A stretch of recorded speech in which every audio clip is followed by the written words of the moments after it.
অনেকদিন ধরে আমরা সকল অ্যাস্ট্রোলজাররা বলছি যে মিথুন রাশির ভাগ্য এবার খুলছে, কিন্তু অনেক মিথুন রাশির জাতক জাতিকাদের কাছে সমস্যা থেকেই যাচ্ছিল। কেনই বা থাকছে এই রকম ধরনের সমস্যা, এবং সত্যি কি ভাগ্যের উন্নতি বা ভাগ্যের দরজা খুব তাড়াতাড়ি করে খুলবে? যাদের সুযোগ এতদিন ধরে ভাগ্য ক্ষেত্রেতে আসেনি তাদের ক্ষেত্রেতে বলা যাবে যে অতি অবশ্যই ভাগ্যের দরজা খুব তাড়াতাড়ি করে খুলতে লক্ষ্য করা যাবে। কবের থেকে সেই ভাগ্যের দরজা খুলবে এবং কি কি বিষয়তে সফলতা পাওয়া সম্ভব হবে, এবং সাথে সাথে অতি অবশ্যই বেশ কিছু গুরুত্বপূর্ণ টিপস দেওয়া থাকবে এই ভিডিওতে, যেটা কিনা মিথুন রাশির জাতক জাতিকাদের অতি অবশ্যই বলবো, যাতে ভাগ্যের দরজা খোলবার সময়তে গ্রহের দুষ্প্রভাব থেকে মুক্তি পাওয়া যায়। তাই এই টিপসগুলিকে অতি অবশ্যই বা এই উপায়গুলিকে অতি অবশ্যই পালন করবার জন্য পরামর্শ হিসেবে থাকলো।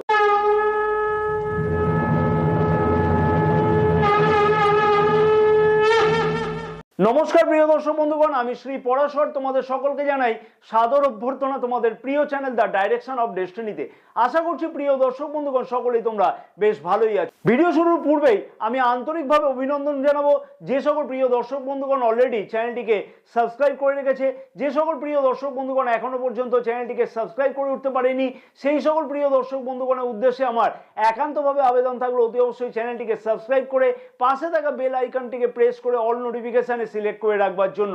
এবং যে সকল প্রিয় দর্শক বন্ধুগণ ফেসবুক পেজে বিশেষ ভিডিওটি দেখছে সেই সকল প্রিয় দর্শক বন্ধুগণের উদ্দেশ্যে আমার আবেদন থাকলো অতি অবশ্যই পেজটিকে ফলো করে রাখবার জন্য, ভিডিওটি লাইক ও শেয়ার করবার জন্য, পাশাপাশি আমাদের ইউটিউব চ্যানেলটিকেও অতি অবশ্যই সাবস্ক্রাইব করে রাখবার জন্য।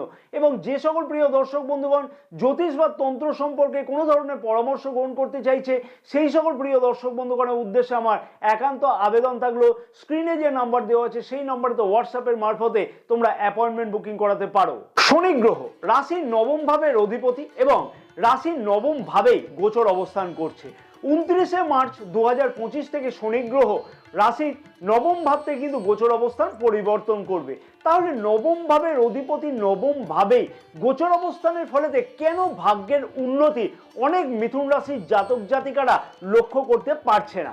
মনেতে একটা বিশাল কিন্তু প্রশ্ন অনেকের মনেতে জাগছে, তাহলে কি জ্যোতিষ পুরোটাই ভুল, বা জ্যোতিষ যারা বলছে বা চর্চা করছে তারা কি ভুল বলছে? শনি গ্রহ কর্মফলের দেবতা এবং ভাগ্যস্থানেতে শনি গ্রহ গোচর অবস্থান করছিল বা করছেও এখনো স্বরাশিতে, এবং এখনো কিন্তু গোচর অবস্থান করবে স্বরাশিস্থ অবস্থাতে। আর শনি মানে হচ্ছে ধীরে ধীরে আস্তে আস্তে, অর্থাৎ আমাদের এখনকার যুগ কিন্তু খুব ফাস্ট যুগ, খুব ফাস্ট মুভমেন্ট কিন্তু হয়ে থাকে। আমরা চাই সব কাজ খুব তাড়াতাড়ি হোক, সব মনোবাসনা যত তাড়াতাড়ি পূর্ণ হবে ততই আমাদের সমস্ত স্বপ্ন তাড়াতাড়ি করে পূর্ণ হবে। ঠিক বলছি তো আমি? আর এই যুগের সঙ্গে তাল মিলিয়ে শনি গ্রহ কিন্তু চলতে দেয় না। বিশেষ করে বলবো যাদের জন্মকুণ্ডলিতে শনি গ্রহের অবস্থান নিচস্থ শত্রু ঘরে, তাদের ক্ষেত্রেতে কিন্তু বেশি পরিমাণে ডিস্টার্ব হতে লক্ষ্য করা যাচ্ছে শনি গ্রহের নবম ভাবে গোচর অবস্থানের ফলেতে। অর্থাৎ পরিশ্রম বেশি এবং পরিশ্রম অনুযায়ী সঠিক ফল একদমই পেতে লক্ষ্য করতে পারা যাচ্ছিল না, অথবা পরিশ্রম অনুযায়ী যতটা ফল পাওয়ার দরকার ছিল ততটা ফল একদমই কিন্তু আশা অনুযায়ী কোনোভাবে পেতে লক্ষ্য করতে পারছিল না অনেক মিথুন রাশির জাতক জাতিকা। তার উপরে আবার রাশির একাদশ ভাবেও শনি গ্রহের গোচর দৃষ্টি ছিল বা থাকবেও 29শে মার্চ 2025 পর্যন্ত। একাদশ ভাব হচ্ছে স্বপ্ন পূরণের জায়গা, একাদশ ভাব হচ্ছে নিজের আশা ও আকাঙ্ক্ষা পূর্ণ হওয়ার জায়গা, একাদশ ভাব হলো আয় উন্নতির জায়গা। স্বপ্ন পূর্ণ তো দূরের কথা, স্বপ্ন পূরণের জন্য কি দরকার হয় না? অর্থের দরকার হয়। যেমন গাড়ি চালাবার জন্য পেট্রোল বা ডিজেলের দরকার হয়, অর্থই তো ঠিক মতো করে আসছিল না, কারণ শনি গ্রহের তৃতীয় গোচর দৃষ্টি খুবই কিন্তু খারাপ বলে বিচার করা হয়ে থাকে জ্যোতিষশাস্ত্র মতেতে। তার ফলে আর্থিকভাবেও কিন্তু অনেক ক্ষেত্রে মিথুন রাশির জাতক জাতিকাদের মনের আশা যেমন পূর্ণ হচ্ছিল না, তেমনই কিন্তু অর্থ আয়ের দিক থেকেও কোনো না কোনো ধরনের কিন্তু সেই রকমভাবে বৃদ্ধি লক্ষ্য করা যাচ্ছিল না, কোনো না কোনোভাবে বাধাগ্রস্ত হতে লক্ষ্য করা যাচ্ছিল। শুধু কি তাই, ভাগ্যের উন্নতির জন্য একাধিক দৌড়ঝাঁপ, একাধিকভাবে পরিশ্রম বৃদ্ধি হচ্ছিল বা হচ্ছেও এখনো পর্যন্ত। কারণ কি, রাশি তৃতীয় ভাব, অর্থাৎ যেটাকে বলা হয়ে থাকে সাহস এবং পরাক্রম ভাব। নামে সাহস এবং পরাক্রম, কিন্তু ভাগ্যতে তো একাধিক দৌড়ঝাঁপ। মিথুন রাশির জাতক জাতিকাদের ক্ষেত্রেতে এই দুর্বিষহ ভাবটা লক্ষ্য করা যাচ্ছিল বা যাবেও কিন্তু এখনো পর্যন্ত। শনি গ্রহের নিয়ম অনুযায়ী বলছে যে তুমি পরিশ্রম করো, ফলের আশা তুমি তখনই করবে যখন তোমার পরিশ্রম অনেক বেশি পরিমাণের হবে। তাই শনি গ্রহ কিন্তু নবম ভাবেতে গোচর অবস্থানের ফলেতে এইরকমই ফলাফল অনেক ক্ষেত্রে মিথুন রাশির জাতক জাতিকারা লক্ষ্য করতে পারছিল। শুধু কি ভাগ্য ক্ষেত্রে না, কাজকর্মের জায়গাতেও সত্যি অনেক কিছু সমস্যা অনেক দিন ধরে কিন্তু চলতে লক্ষ্য করতে পারছিল মিথুন রাশির জাতক জাতিকারা, এবং এখনো কিন্তু পারবে। কেনই বা হবে না? রাশির দশম ভাবের অধিপতি দেবগুরু বৃহস্পতি রাশির দ্বাদশ ভাবে গোচর অবস্থান করছে। তার ফলে কর্মক্ষেত্রের জায়গাতেও মনের মতন উন্নতি বা পদোন্নতি একদমই কিন্তু লক্ষ্য করতে পারা যাচ্ছে না। রাশির তৃতীয় ভাবে শনি গ্রহে গোচর দৃষ্টি থাকবার ফলেতে বেকার যুবক যুবতীদের পরিশ্রম অনেক বৃদ্ধি হয়েছে, কিন্তু সেই পরিশ্রম অনুযায়ী মনের মতন কিন্তু চাকরি পেতেও কিন্তু অনেক সময়তে সম্ভব হচ্ছে না। কারণ দশম ভাবের অধিপতি গোচর অবস্থান রাশির দ্বাদশ ভাবে, অর্থাৎ দেবগুরু বৃহস্পতির গোচর অবস্থান রাশির দ্বাদশ ভাবেতে অযথা প্রচুর ব্যয় বৃদ্ধি পেয়েছে। বিশেষভাবে বলবো সুখ স্বাচ্ছন্দ্য একের পর এক কিভাবে পূর্ণ করতে হয় তার জন্য হয়তো অনেক জায়গাতে ধার পর্যন্ত হয়ে গেছে, অর্থাৎ লোন নিতে হয়েছে তোমাকে, ঋণ নিতে হয়েছে তোমাকে বাড়িঘর মেরামত করবার জন্য বা সুখ স্বাচ্ছন্দ্য বৃদ্ধি করবার জন্য বা কোনো কনজিউমার প্রোডাক্ট ক্রয় করবার জন্য। কি দুর্বিষহ ব্যাপার না? এইরকম দেখা যাচ্ছে বিবাহিত জীবনতেও।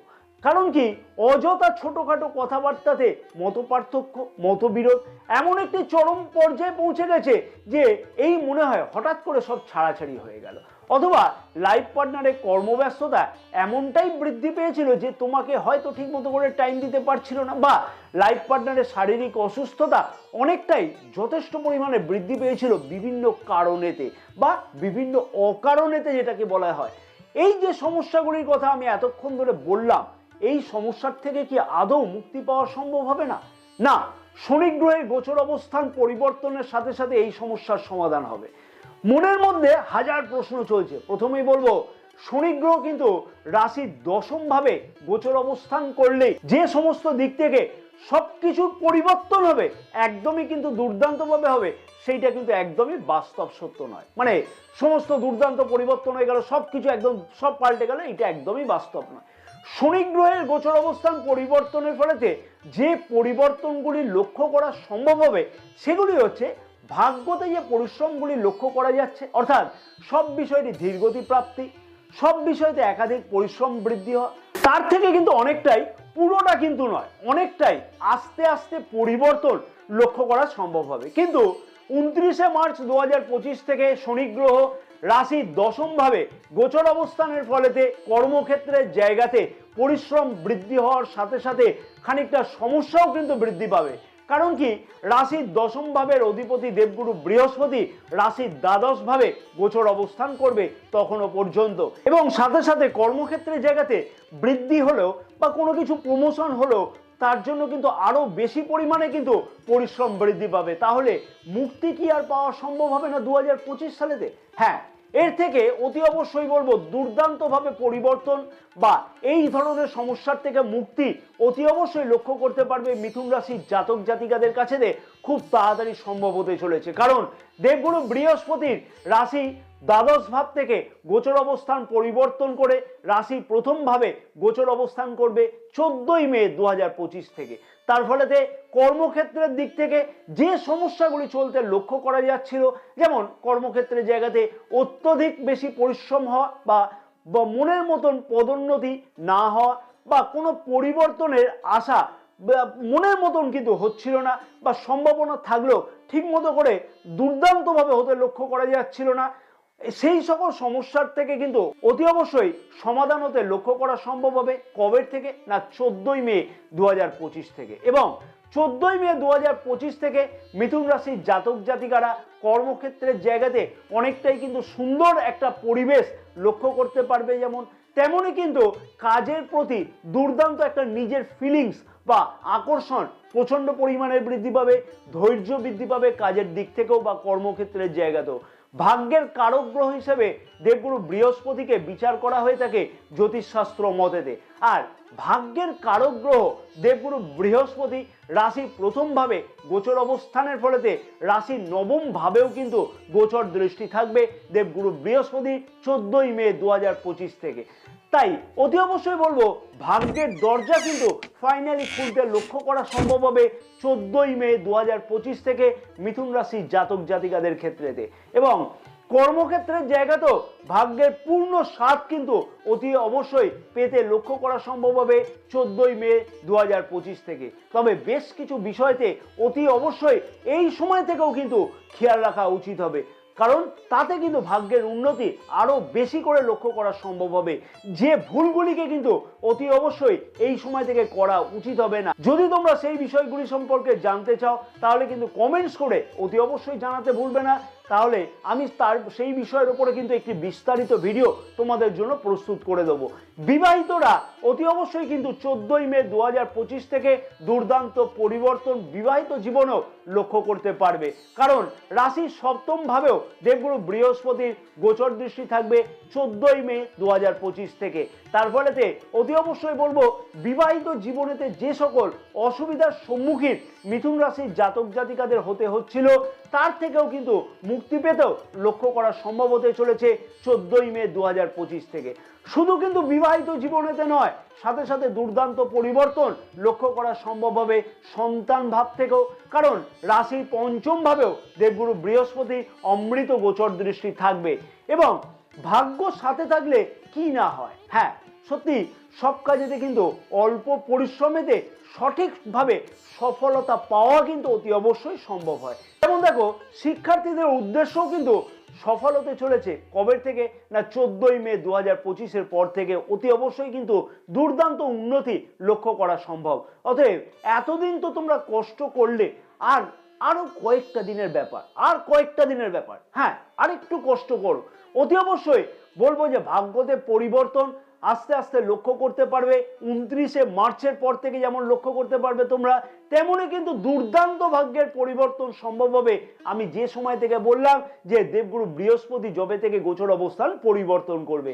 আমি আবারও বলবো যে 14ই মে 2025 থেকে ভাগ্য, কর্মক্ষেত্র, বিবাহিত জীবন, প্রেম সম্পর্ক, সন্তান ভাব থেকে আরম্ভ করে শিক্ষার্থীরাও কিন্তু দুর্দান্ত পরিবর্তন অতি অবশ্যই লক্ষ্য করতে পারবে। তবে তার সাথে সাথে আবারও বলবো বেশ কিছু ভুল কিন্তু এড়িয়ে চলতে হবে এই সময় থেকে, যে ভুলগুলিকে এড়িয়ে চললে ভাগ্যের পথ আরো বেশি করে কিন্তু সুগম হবে। যদি সেই ভুলগুলিকে তোমরা জানতে চাও তাহলে কিন্তু বারবার করে বলছি কমেন্টস করে কিন্তু জানাতে একদমই ভুলবে না। আর এই সুযোগকে অতি অবশ্যই বলবো মিথুন রাশির জাতক জাতিকাদের কাজে লাগানো উচিত হবে, এবং সাথে সাথে সেই ভুলগুলিকেও অতি অবশ্যই এড়িয়ে চললে অতি অবশ্যই কিন্তু এই সংক্রান্ত সুযোগগুলো আরো বেশি পরিমাণে বৃদ্ধি পাবে। মিথুন রাশির জাতক জাতিকাদের উদ্দেশ্যে বলবো কি বিশেষ উপায় পালন করা উচিত হবে, যে উপায়গুলিকে অতি অবশ্যই এই সময়তে পালন করা উচিত। অন্ততপক্ষে পরপর 7টি শনিবার কালো রঙের কোনো বস্ত্র অথবা কালো রঙের জুতো যার দরকার আছে সেই রকম কারোকে দান করো। একজন করে দান করলেও হবে, পরপর 7টি শনিবার দান করে যাও, অতি অবশ্যই দুর্দান্ত ফল পাবে। শনিবার দিনকে পারলে তেল, লোহা, গ্যাস ইত্যাদি ক্রয় বর্জন করলে দুর্দান্ত ফল পাওয়া সম্ভব।